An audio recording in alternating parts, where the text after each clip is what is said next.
This is your Filipino radio experience in Las Vegas. PHLV Radio. PHLV Radio. Hello, good evening. It's Saturday night here in the Pacific, or if you are watching us, magandang gabi po if you're watching here in California. But if you're watching us from the Philippines, it is a Sunday afternoon at 1 p.m. on a Sunday. At magandang tanghali o good afternoon sa inyong lahat. Hopefully, as always, hopefully you had a wonderful lunch with your friends, family, loved ones, significant others on a beautiful Sunday in the Philippines. And if you're watching us in different parts of the world, good morning, good afternoon, and good evening. Some people would say, hello world, yeah. So, also, if you're watching us or if you're going to be part of Team Replay, magandang araw sa inyo and happy viewing. Before anything else, we are live on different platforms, namely Apple Podcasts, Google Podcasts, iHeartRadio, and Spotify. And we're live also on PHLV Radio YouTube channel. So if you are not a subscriber yet, please do subscribe. All you have to do is like, share, and subscribe. And if you click on the notification button, you will always be alerted for any of our shows here on PHLV Radio. Simultaneously, we are also live on PHLV Radio Facebook page. So, ayan, daming talagang platforms where you could watch PHLV Radio. Not only my shows, but also the different shows of PHLV Radio. Also, if you're using Alexa, all you have to do is say Alexa, play PHLV Radio. And one more thing, if you are using Amazon Fire TV, that is so simple. Just look for PHLV Radio channel. And that's basically what we have. I know you kind of missed me for a while because last week po was a busy week because something personal. But now I'm back. Today pala,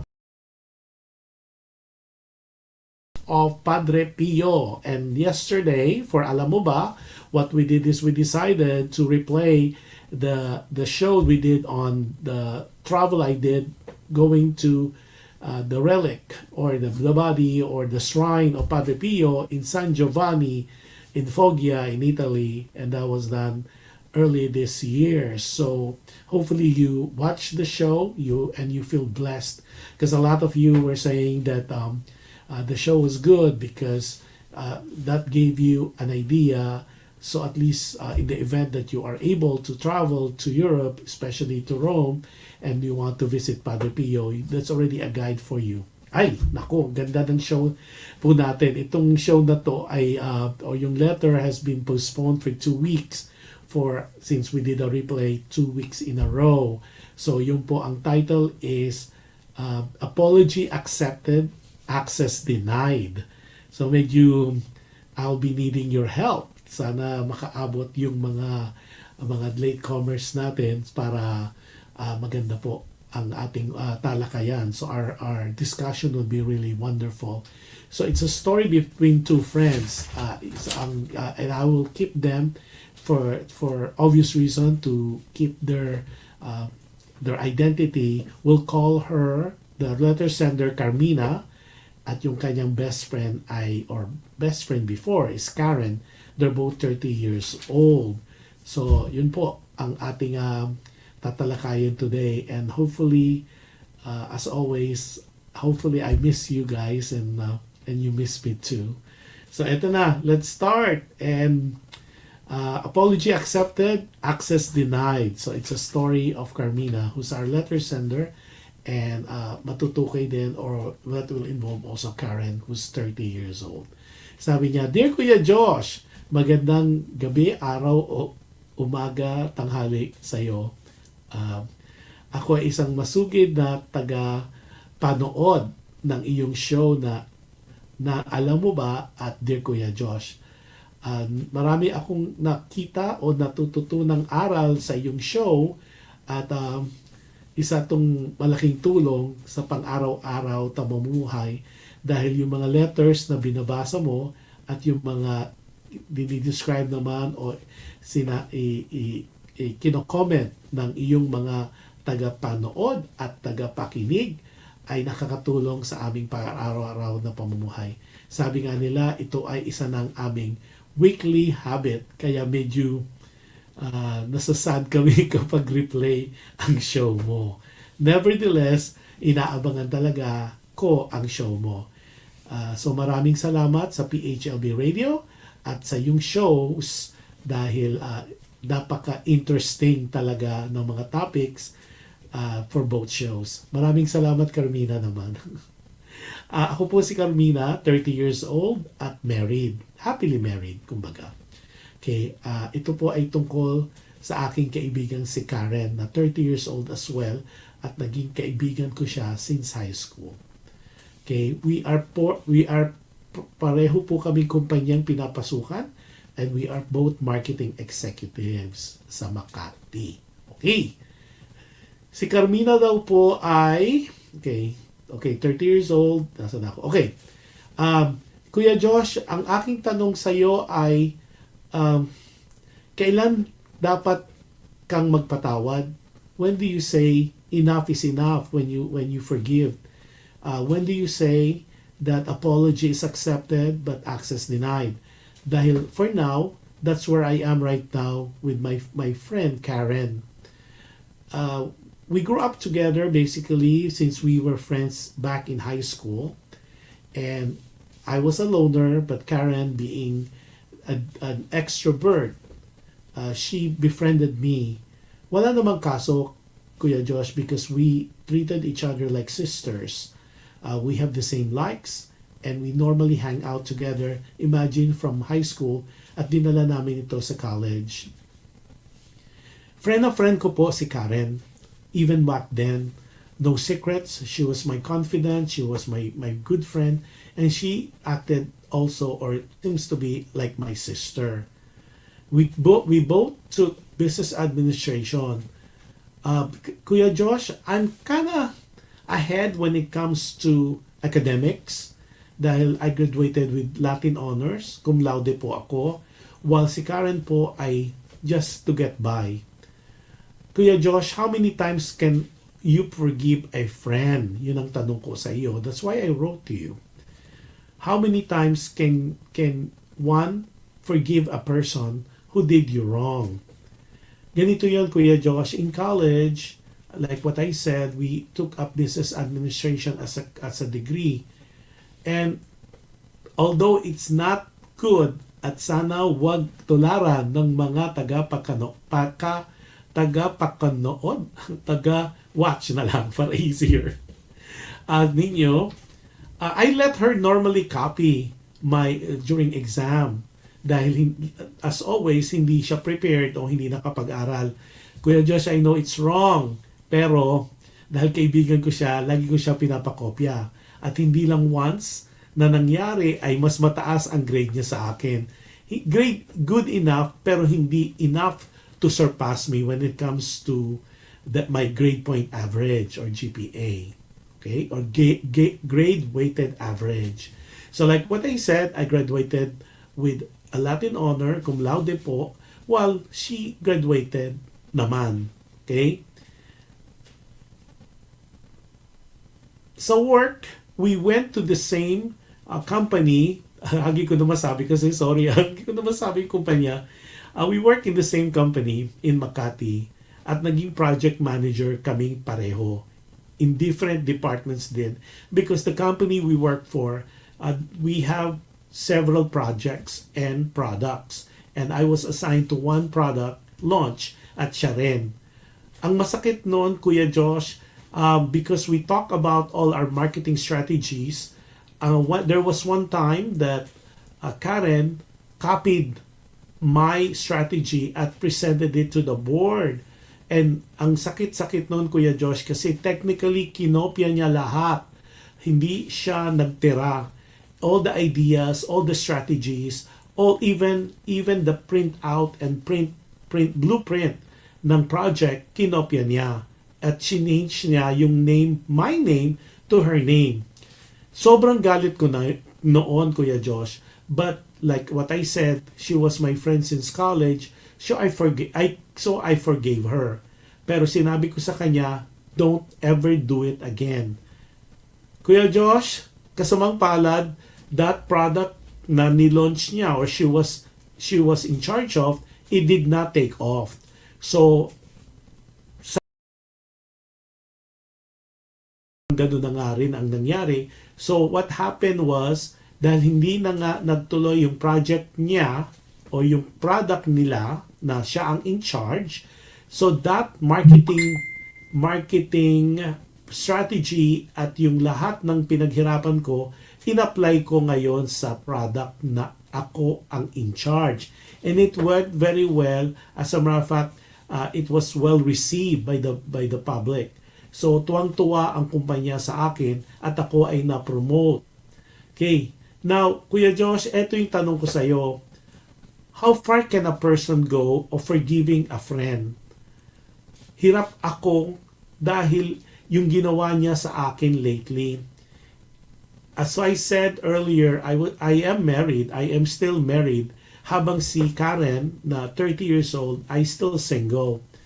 Not because hindi siya maganda. Actually, para sa akin, Kuya Josh, mas may itsura sa akin si Karen. Kaya lang, parang for some reason, hindi siya masyadong marketable. Siguro dahil the way she talk to people, the way she would treat people, I don't want to say bad things about her, pero meron siyang ugali na some people ay nate-turn off sa kanya. One of the biggest thing na ginawa niya recently ay ang pag-seduce niya sa asawa ko. Kuya Josh, I didn't at first gave it a thought kasi kahit pa nung college, nung nanliligaw pa sa akin yung husband ko ngayon na si Noel, crush na ni Karen si Noel at the time. Pero I didn't pay too much attention dahil alam ko namang loyal at ako lang ang babae sa buhay ni Noel.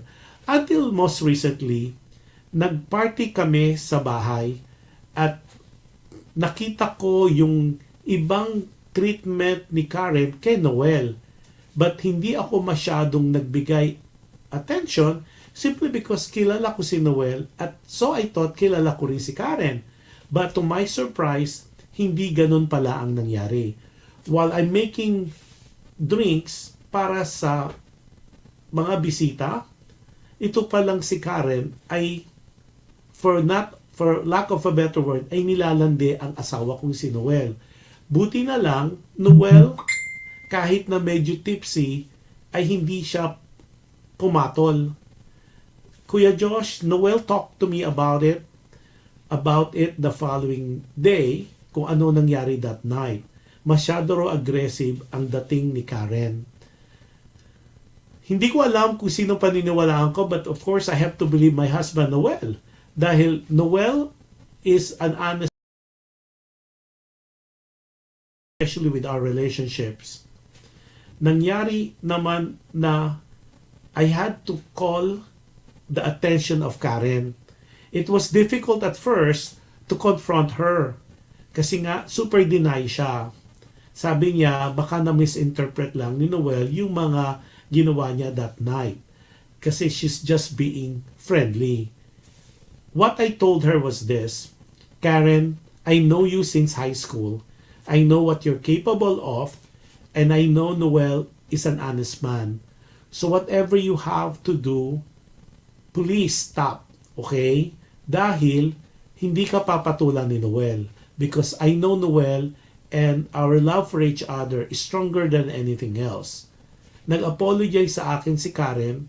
Kahit na sabi ni Karen ay nag-apologize ako sa iyo, although alam kong wala akong ginawang mali at wala akong balak na agawin ang asawa mo sa iyo. Kuya Josh, I forgave her. Pero I told her na apology accepted but access denied. Kuya Josh, sa ngayon, I don't talk to her as much. I don't want her to be friends with me anymore dahil paulit-ulit na lang ang mga ginagawa niyang kapalpakan. Paulit-ulit na lang na nagpapatawad ako. Paulit-ulit na lang na pinapagbigyan ko siya at pinagpapasensyahan. Hirap ako dahil kaibigan ko si Karen. Pero I need to take care of myself as well. Ang tagal na, Kuya Josh, lagi na lang akong nagpapatawad. Lagi na lang akong umiintindi. Lagi na lang ako ang laging nagpapaubaya. But this time, Kuya Josh, nakakapagod na. Napapagod na rin akong magpatawad. So, to make it easier, I was thinking, okay lang bang to accept her apology, but access denied? Ibig sabihin, pinapatawad ko siya, but I don't want her to have access to me anymore. Dahil the longer this will go on, baka kung ano pa ang gawin niya. Natatakot ako sa mga actions pa niya in the future. So please, help me, because I want some your opinion, your viewers, as well as your listeners, kung ano ang mapapayo nila sa situation ko when it comes to Karen. Ang walang sawang nanonood at nakikinig sa shows mo. Carmina. Naku, Carmina, ano ba yan? Teka muna, before anything else, si Jem Yu is watching. Hey, Jem Yu is watching from Torrance, California. Jem Yu is the owner of Gem Kitchenette. Naku, you have to try.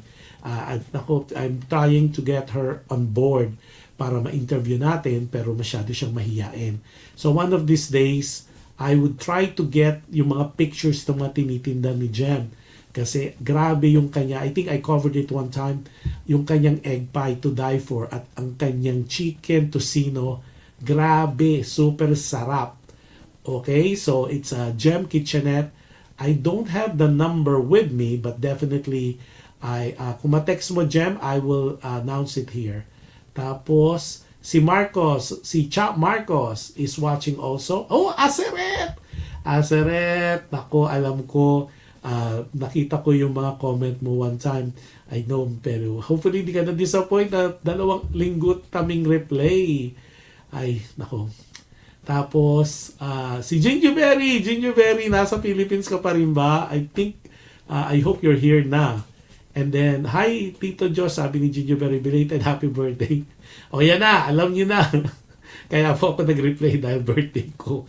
Oh, Bing Lao Mayor is my kumare and very, very good friend. And I know the whole Lao Mayor family way back during the Mount Pinatubo days pa.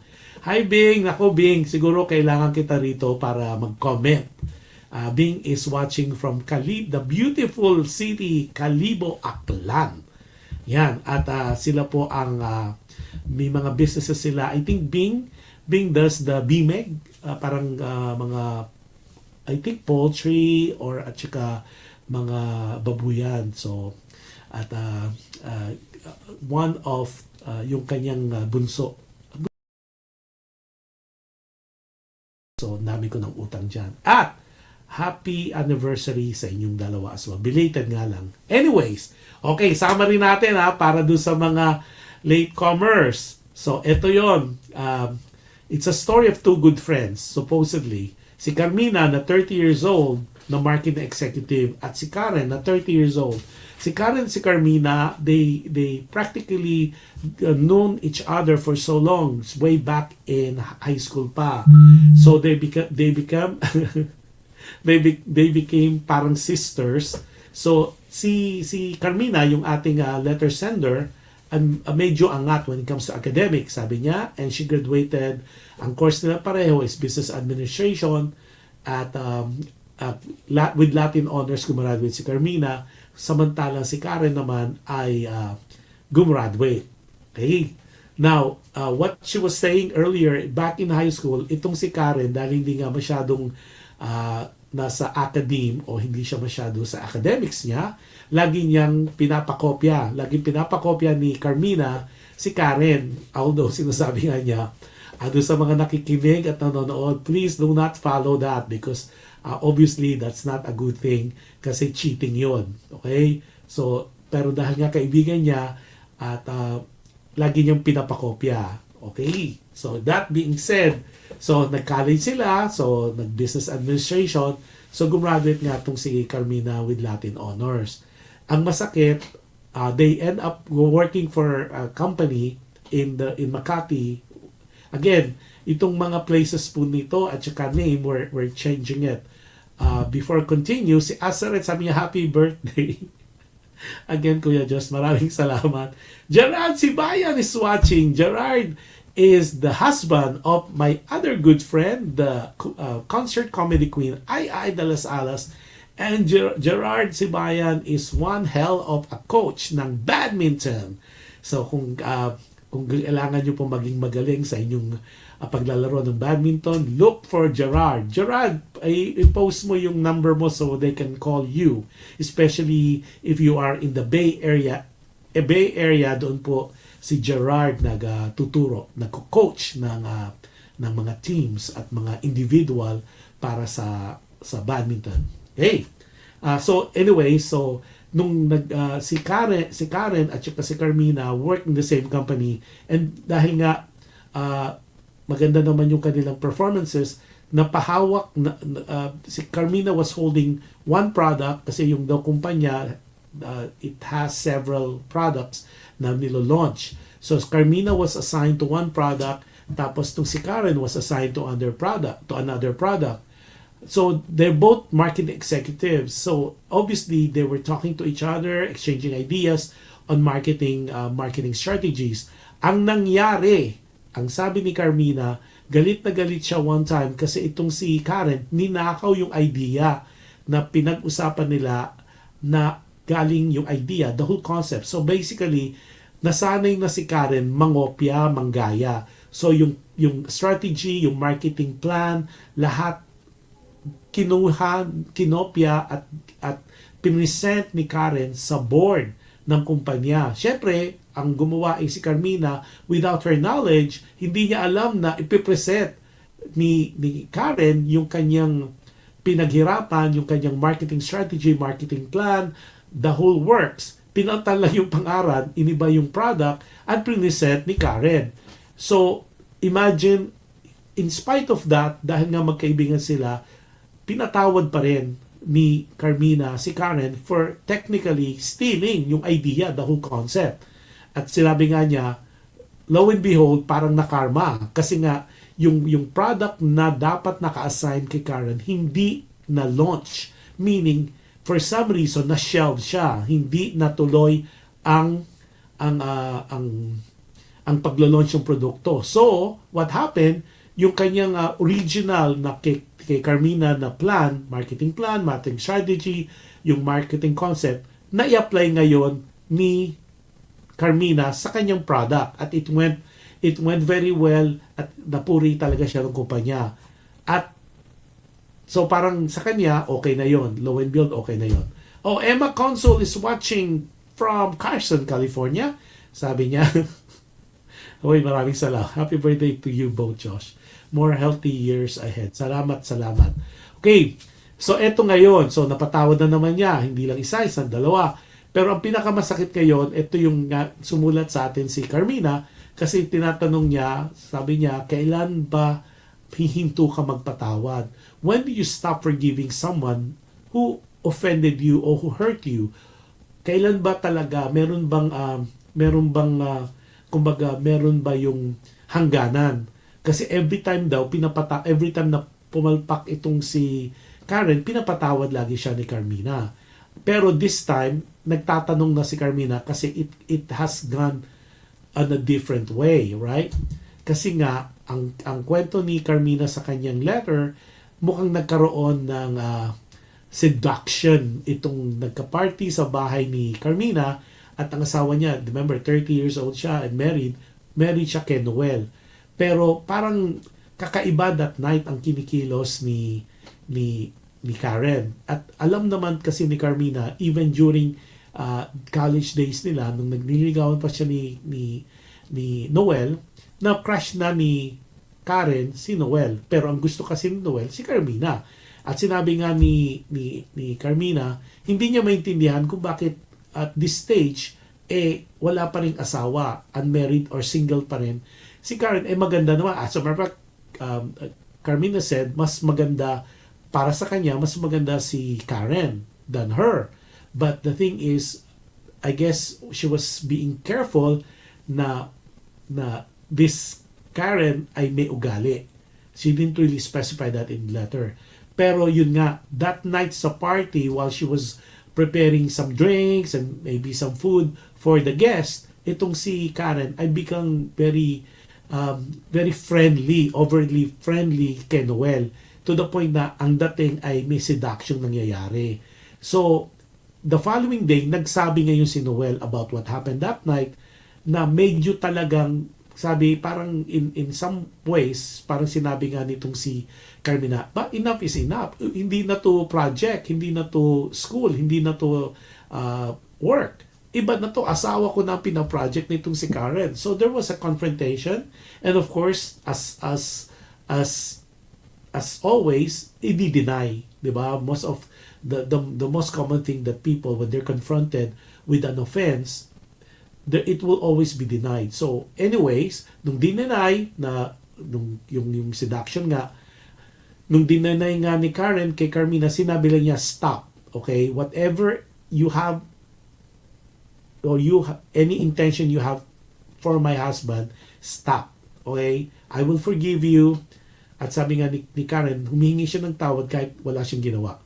Ngayon na ito yung ending. Itong si Carmina was writing to us to tell us hanggang kailan niya pwedeng patawarin si Karen.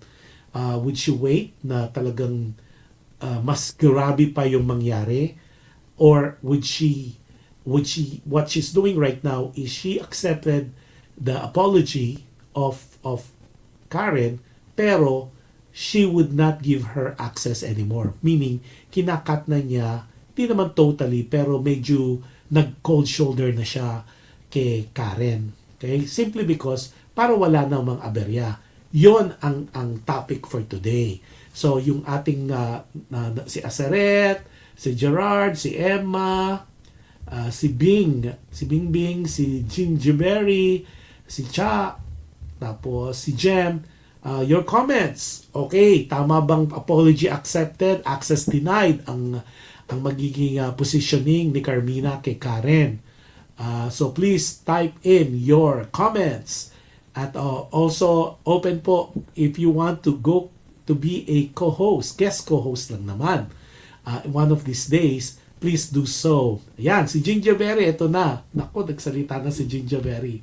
Okay, let me read Gingerberry's comment.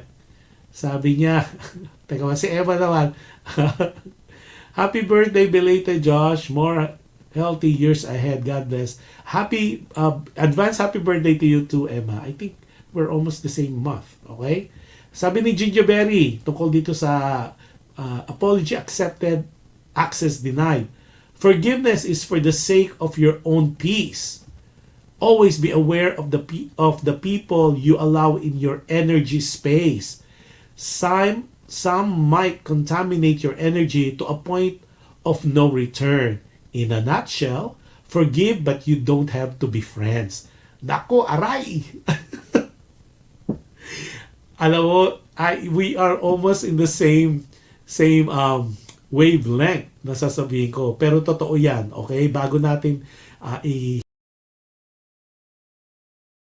discuss yung kay Gingerberry, well said, basically. Si Azareth, sabi niya, I think enough na. Forgive her and stay away from her. Moving forward. Nako. Carmina, parang wala talaga kumakampi o pumapanig kay Karen. Let's do yung si Gingerberry muna. Alam mo, totoo yan. I read this and I believe this. Forgiveness is not for the other person you're forgiving. Forgiveness is forgiving yourself or allowing yourself to be free of that bad feeling, yung bad. Kasi di ba pag may kaaway ka, when you're hurting, when you are upset about someone, ikaw yung naapektuhan eh. There's something within ourselves that it bothers us. So I always been told, and I've been doing that as well, you have to forgive people who hurt you or who's hurting you simply because you're not technically helping them. You're helping yourself because you're freeing. Pinapakawalan mo. You're giving yourself that freedom to not feel that bad anymore. Sabi nga, forgiveness is really for yourself. You're forgiving someone to free yourself of that anger, to free yourself of that bad feeling about what happened of that situation. So, and I agree with you. Gusto ko ito. Always be aware of the people you allow in your energy space. Dito pumapasok yung mga kaibigan natin, kakilala na energy suckers. May marami tayo in our midst na alam mo yung and we talk about that in some previous shows natin. Di ba you have some friends and I think a lot of you would be able to identify with me. You are such in a good mood na euphoric ka, ang saya-saya mo, something good is happening with your life. Tapos din you encounter a friend, an individual, all he or she talk about is yung mga problema niya, problema na talagang parang napakanega. Kunyari, there's something going on with his or her life, pero for some reason, after talking to that person, you felt like hindi ka na as happy. Parang nasak na yung energy mo, parang nakuha na niya yung energy mo. Yung parang after talking to that person, kasi sa sobrang negativity nung person na yon, yung mga kinukwento niya, na lagi siyang may complain, lagi siyang may puna, meron siyang comment, negative comment about things, about people, about situation. Then all of a sudden, parang bumigat na yung pakiramdam mo instead of you being happy. Okay, before any, oh, I like that. Yeah, sabi ni Gingerberry, energy vampires. Oh, I like that. Okay. Si Adele Ordinario is back. Adele, I don't know whether you're still in Long Beach or in you are in Las Vegas again. Sabing, so yung energy sucker na yon or energy vampires, talagang kumbaga instead of blood, yung energy mo ang sinasak nila, na you felt like pagkatapos mo kipag-usap dito sa mga kaibigan, kakilala, acquaintances, parang you don't feel as well anymore, and some of us, we felt weak. Sometimes we felt sad.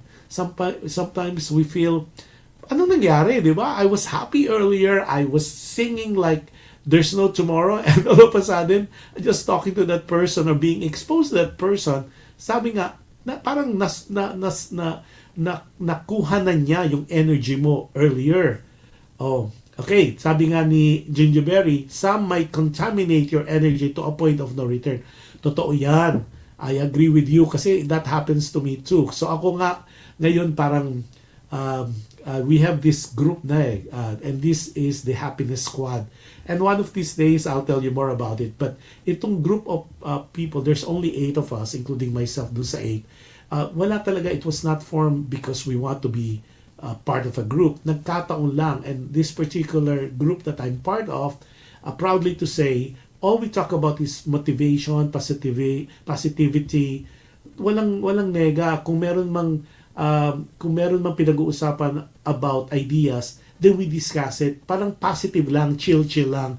So you might be feeling sad or down, but after being with the group, we tend to meet once a week. Wala lang kung ano lang maisipan. And then of course, then we talk about ideas, we talk about life, but in a very positive way, because as we all know, there's so many negativity things that happen already in people's lives, especially in the past 2-3 years, with the pandemic and all, and people getting sick and people dying and all that. So kumbaga, we all decided masyado nang maraming negative things happening individually as well as sa mundo. Let's not add to that. So yun, dahil nga yung naging ang common denominator namin was the happiness and then the chill feeling that we have, at yung na-form para yung group, and we call ourselves the Happiness Squad. Okay, sabi ni nako, ang sabi nga ni Gingerberry, ang comment niya para kay Carmina, forgive but you don't have to be friends. So parang nagkakaroon ng saysay yung iyong access denied. So apology accepted pero access denied. Nako, 1 point na doon sa comment ni Gingerberry. Si Aseret naman sa niya, I think enough na. Forgive her and stay away from her moving forward. Alam mo, parang almost the same kayo ni Gingerberry. Kasi nga, totoo naman, di ba? Remember, high school pa lang, nangungopia na siya nangungopia na si Karen kay Carmina. Tapos imagine mo, to present a case dun sa marketing na kinuha, ninakaw, hindi nga hiniram kasi wala nga permission. And to present it as if it's hers, mali yun. Pero itong si Carmina, being the way she is and the way she's built, she accepted the apology at pinatawad pa niya. So, di ba may tinatawag nga na 1 is an accident, 2 is a mistake, pag 3, may pagka S na yan, S or stupidity na yan.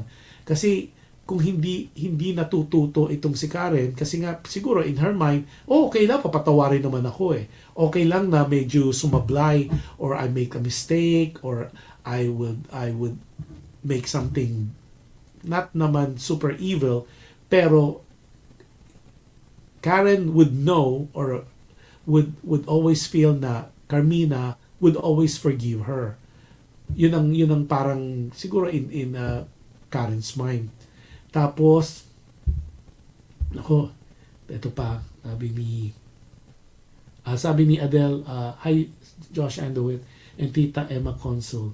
Oh, so si Adele naman, ano ba? Comments sa kailangan ko, sabi niya, nakita kami ni Attorney Jamela Neto sa concert last night sa Scientology. Yes, I know, I talked to her. Energy attracts like energy kasi, totoo yan. So, yung parang common denominator nga namin, being happy, being positive. And I agree with that 100%. Sabi nga ni, energy attracts like energy. Totoo yan. Kaya nga, siguro, ang advice ko, try to find friends or acquaintance na yung hindi naman kailangan same kayo ng gusto. Pero at least, they look at life half full as basic instead of half empty. They look at life with positive outlook.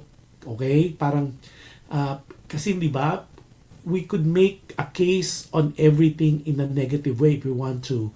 Kasi, kunyari,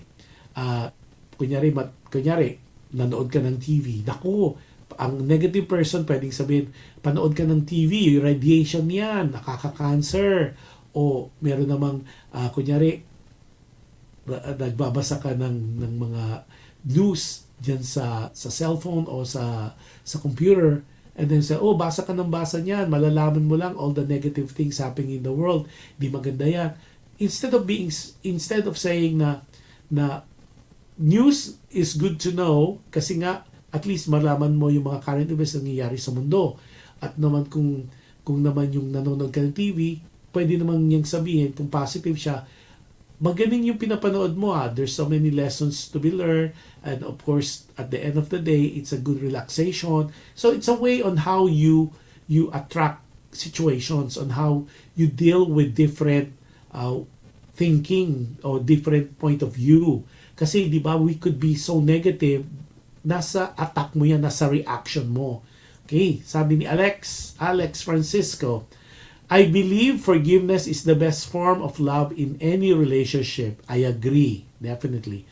It takes a strong person to say they're sorry and an even stronger person to forgive. Wow, totoo naman yun.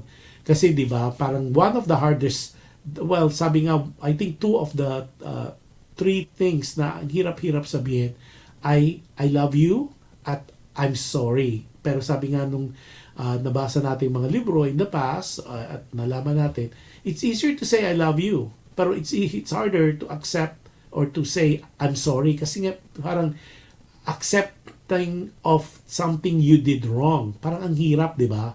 So I believe na a strong person, para ka maging isang person ka to say I'm sorry na wala kang inhibitions. But it takes a stronger person to be able to accept and to forgive. Kasi kumbaga, ang hirap lalo na yung ginawa niya. Okay, now, do sa mga ang ginawa talaga ni, parang napo-forgive talaga ni Carmina, yung mga kapalpakan, kalokohan na nagawa sa kanya ni Karen, except yung pinaka-last. Kasi yung pinaka-last parang wake-up call na kay Carmina because meron ng seducing na nangyari. Because like what was said earlier, there was a party at Carmina's home and then this Karen, friend niya, parang siniseduce niya yung asawa ni Carmina na si Noel. And Noel, siyempre Noel, according to the letter, is very loyal naman to Carmina. So sinabi ni Noel na parang, uy, kaibigan mo, kagabi parang may something. So yun ang kinonfront nga ni Carmina kay Karen. Of course, just like what I said earlier, of course the denial will be there. Sino ba maaamin kapag may ginawang kalokohan? But parang sinabi ni Carmina nga, stop it, whatever it is, stop it. Don't pursue it because it's not gonna go anywhere. That's why ito nga yung letter. Oh, hello to Sunny Francisco at saka Alexander Francisco watching. Okay? Tapos ano pa ba? Okay. So yung sa letter, firstly talagang minsan nakakainis talaga, may mga tao among our midst na talagang maiinis ka. At hindi mo alam kung nangiinis lang talaga. And one thing that I remember, and I mentioned that earlier, laging pinapaalala sa akin, although sabi nga ng late parents ko, when you forgive thou 77 times 7 times, and that's what thou it's written in the Holy Book, in the Bible. Pero talagang to be honest, that's gonna be difficult. Especially, I always would tell my mom then, parang ang hirap naman. It's so difficult to do that. Wala bang tear? When do you forgive talaga na totally forgive a person? Paano kung grabe naman yung ginawa sa'yo? Lalo na yung OA na. Are you still gonna forgive? Sabi nga, kaya nga that's the essence of the whole Christian world. Yung talagang when you are able to forgive regardless of how bad the situation or what was done to you, how evil or how monstrous ang ginawa sa iyo, and you still are able to forgive. That's the highest standard of forgiving. At the same time, so nasabi rin, which is some people naman would say, well, just be careful when you forgive at people would hurt you, be careful kasi nga at the end of the day, gawin mo three strikes. One is an accident, two is a mistake. Yung pangatlong na ginawa pa rin sa'yo, kalokohan na yon. It's to forgive, that will be stupidity. But sabi nga natin earlier, to forgive is divine, di ba? So talagang mahirap, pero of course you need to understand. For me, forgiving really is not forgiving the other person, but setting myself free from that ugly feeling inside of me na meron akong grudge or hurt feeling. Tapos be careful also, and this is something na natutunan ko. Sabi sa akin ng a good friend of mine, sabi niya, be careful of snakes, yung mga ahas, kasi when they shed their skin, they are just becoming a bigger snake. So yan tumanim sa akin yan. So be careful of snakes because when they shed skin, they just become bigger snakes. So in a way, parang itong kay Karen at kay Carmina, itagol ko dyan ng konti. Di ba patawad ang patawad tong si Carmina? Hindi nagbabago naman si Karen. Palala ng palala yung kanyang mga ginagawang something na much to be desired. So hindi siya nagbabago. So I know, Carmina, I know this is so harsh naman to compare Karen sa isang ahas, pero kung nagsished siya, supposedly, di ba, parang ang hope natin, when nagsished, dapat nag-iiba, dapat mas nagiging better. Pero parang ang sabi nga, when a snake would shed their skin, o magbabalat, nag-change ng balat, hindi nagbabago, nagiging bigger snake lang yan. Just like Karen, nga may point talaga si Aseret, na be friends, be forgiving, but don't be friends anymore.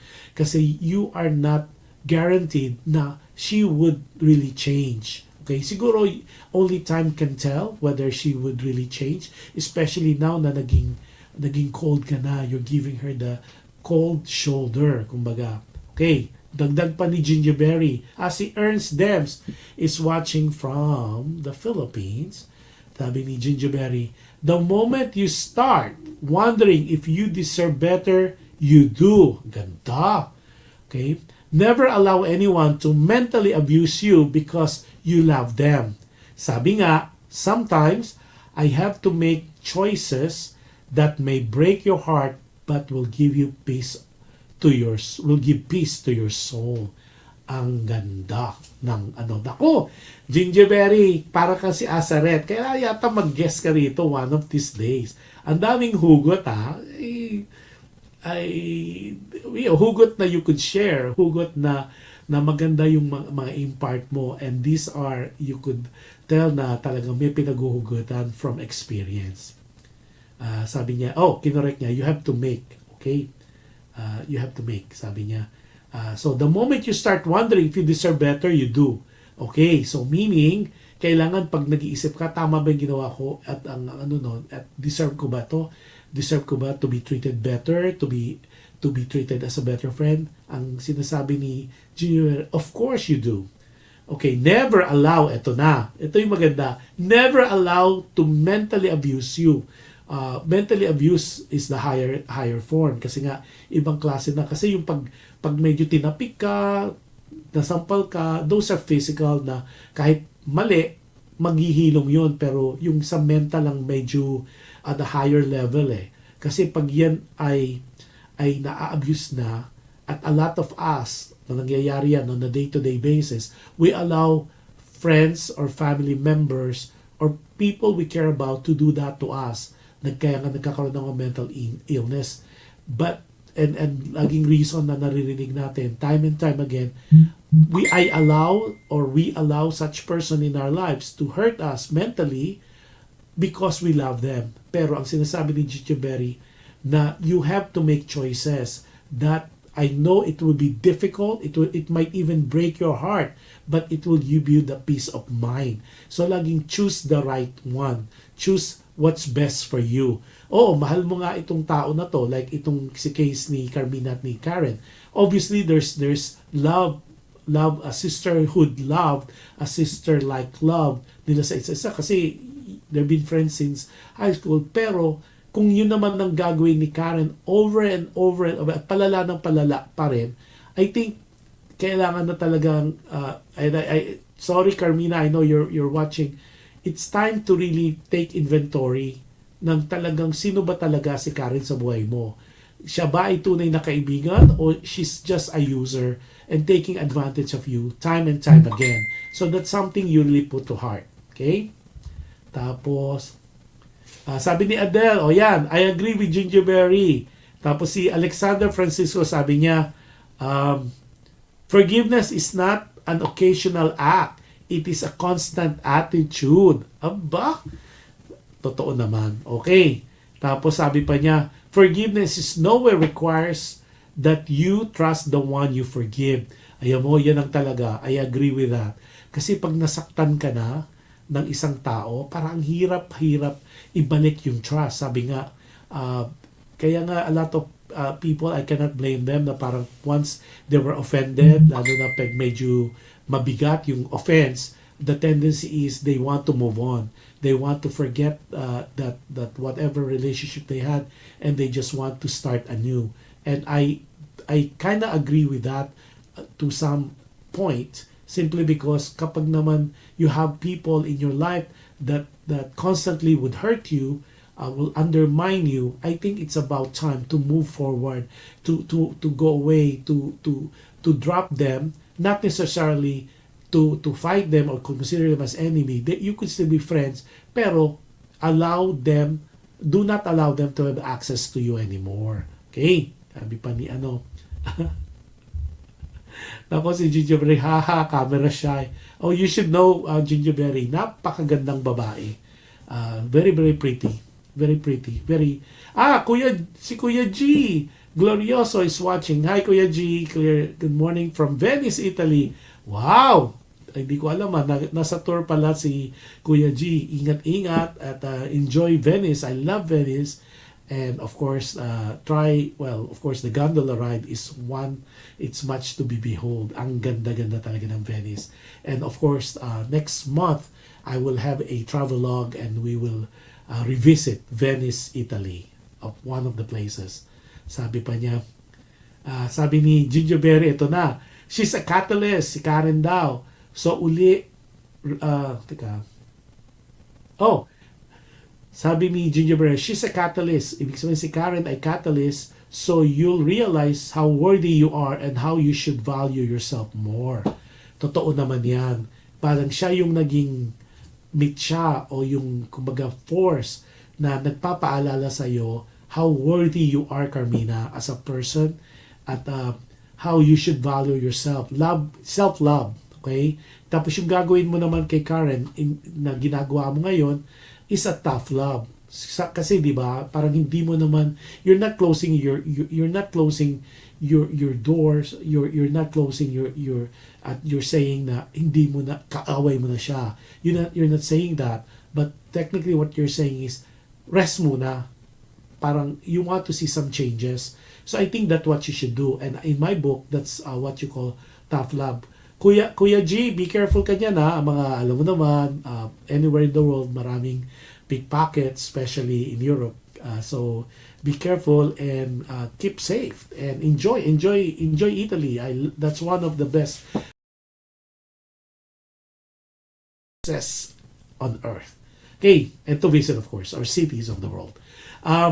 So yung kay Karen at saka yung kay Carmina, siguro, Carmina, if you have a chance, I think parinig mo rin to kay Karen para at least baka naman maliwanagan niya. Kasi baka sa kanya, she's not taking life as serious as she should have. Yeah, that's right. Breakfast muna tayo. Yeah, it's morning nga pala in Italy. But have a lot of croissant. So, firstly, maraming salamat, Carmina, for giving us the chance to talk about. So, yung sa'yo, I'm somewhat agreeing kasi yung nangyari sa'yo, this is my 2 cents worth on that. I would deny access as well. I would have difficulty allowing a friend or any friend for that matter to be in the same league as my other friends, lalo na kung constantly I'm being hurt, laging ako na undermine, and there's also, in spite of all the good things I have done for a friend, ito yung mapapala mo. So I'm not saying that it is that I will make or you should make Karen an enemy, but I enjoy the fact na you're giving her limited access to you. Kumbaga, cool off muna. You're giving her the cold shoulder. And hopefully, Karen would realize na, one, you've been a good friend. Two, you are a very valuable friend. And thirdly, there's some changes that needs to be made within herself. And hopefully, the realization will come sooner than later. Si Erlinda Gulayan Cercado is watching.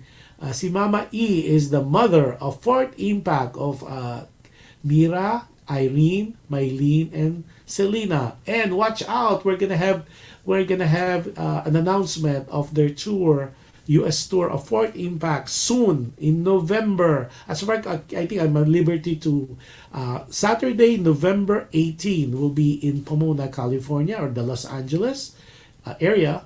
And then November 19, it's gonna be in San Francisco or that's Redwood, California, and there'll be some announcement starting next week for the prices and also for the venue and where to get your tickets. So Fourth Impact, the Dream Tour, the Dream US Tour. Yan. Sabi ni Gingerberry, final remarks. Don't ignore the red flags just to see the good in others. Totoo yan. Naku, yung mga red flags na yan. Yan ang mga indicators, di ba? Especially in any relationship. Whether it could be romantic relationship or friendship or may mga red flags talaga. Pakikita mo talaga. And once you see these red flags, please, tama yung sinabi ni Gingerberry, do not ignore. Kasi ito yung mga, kumbaga, mga when you're walking, ito yung mga potholes na you should be very careful and you should avoid and you should be aware of para hindi ka madapa. And because eto na yung mga red flags and you still continue the relationship at walang pagbabago and you're not even telling that person what was wrong to all the bigger scheme of things, it is impossible that this will be a very successful relationship. So Carmina, I think one, you need to communicate to her, to Karen, how you really feel na you're not treating her as an enemy, but rather she's still a good friend. However, you're gonna give her a distance between the two of you muna, merong space, simply because parang you want to give her space so she could think things through and she could analyze na hindi lagi na lang every time na pumalpak siya ay magpapatawad ka, lalo na pagbigat ng pabigat yung mga offenses niya. Secondly, I agree with Gingerberry. I think it's time to make her realize na your value as a friend, and for you to realize yung self-worth mo, na you are a good person, you are a forgiving person. At the end of the day, you need to think of yourself and Noel and the bigger scheme of things. I know you're friends with Karen, but Karen is a big girl now. She's a lady. She's 30 years old. And if she's still acting like that, nako, parang avoid muna. Like what sinabi nga ni Aseret. Sometimes you just need to move forward. Diba? Sabi nga ni Aseret kanina, saan yun? Sabi ni Aseret kanina, enough is enough. Pag sobrang dami mo ng forgiveness, although medyo sa Christian world and Catholic world, sabi, di ba, 77 times 7 to forgive. But you could forgive, but ako kasi I forgive but I don't forget. So that's a different topic, that the different discussion we will have in the future once we come across something like that. So,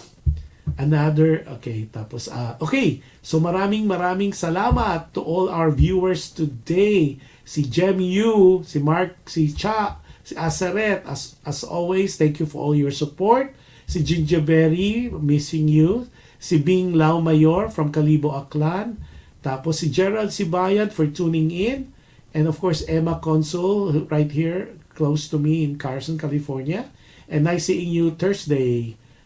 Really looking good, Emma. Tapos si Adele, missing you, Adele. Tapos sino pa? Si Alex Francisco, so is Sunny Francisco and Alexander Francisco. Si si Ernie, nice seeing you here. Tapos at lahat na si Kuya G who's in Venice, sumilip lang yan, si Venice, California. Ingat, enjoy the gondola ride. At hopefully you could give us pictures of your wonderful trip to Venice, Italy. Enjoy it while we can.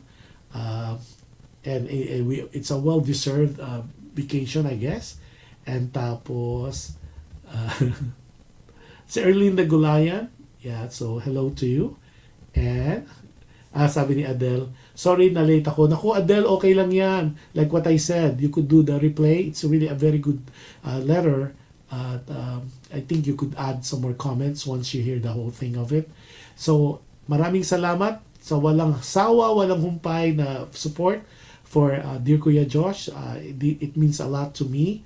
And I am lost of words as always to the right words to describe how I feel sa walang sawang pag-support nyo sa mga shows ko. Gives me fuel or energy to continue because I know you're there and you're constantly supporting this particular simple program of ours. So maraming salamat. Doon sa mga naka-miss po sa akin, we'll go live next week. Live na po tayo kasi tapos na po ang mga celebration. And belated happy birthday as well to the owner of PHLV Radio, si Johan Saison. It was his birthday as well, mga month of September po. So happy birthday also to Joseph Gelito, who's a friend of mine, celebrated the birthday also on the 19. So happy belated birthday to you. At I know si Emma Consul is celebrating also her birthday, I think on the 30th if I'm not mistaken. So happy birthday to all the birthday celebrant. And of course on the Christian world, like what I said earlier, and the Christian world and the Catholic world, today the 23rd here in the US, which is almost over, is the feast day of Padre Pio. She is well known for the stigmata, or the five wounds of Jesus, just like Father Francis. Okay, so that being said, maraming salamat. Looking forward to seeing you next Friday for Alam Mo Ba with Josh Andowit, and also on Saturday, if you're here in the States, it's a Saturday for Dear Kuya Josh. And like what I always would say, paalala lang po, sabi ni Adele Ordinary, habol pa siya. Shout out to Hazel Velasco. She's a singer with me right now. Hi Hazel. Hazel, mag-guest ka sa akin sa Alam Mo Ba? Let me know if you're up to it para it would be a good discussion. I've been hearing your name in the entertainment world, but we have not been formally introduced. So I'm inviting you and reach out to you through Adele, so you could guess on Alam Mo Ba with Josh and DeWitt. It's every Friday at 9 p.m. Pacific Daylight Time, and in different parts of the world depending on your time zone, and it's globally seen and heard. So anyways, before I end, I always tell our viewers, our listeners, to be kind. You can never be wrong with being kind, or you cannot go wrong with kindness. And any act of kindness that you do to people, it is pretty guaranteed it will come back to you in different forms, in different times, with different people. So with that, maraming salamat. Looking forward to a beautiful next week. Naku, ang bilis ng panahon. It's almost end of the month na naman. October na. Talagang palamig na. The weather is getting colder. The summer was, in my mind, was kind of short. But now we're going into fall. I think we're fall na. So, well, for those people outside of the United States, we have 4 seasons. We have winter, spring, summer, fall. We're done with summer, so we're now on fall. So with that, you have a wonderful weekend, whatever is left of it, and enjoy. Make the best of it. We don't know what tomorrow would come. Just enjoy. Sabi nga, you have one life to live. So enjoy it. And have the best time for next week. God bless us all, and God bless us all and enjoy next week. Bye, everybody.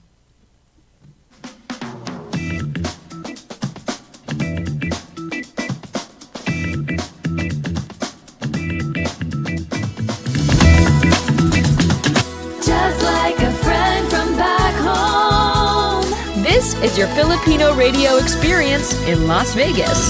PHLV Radio.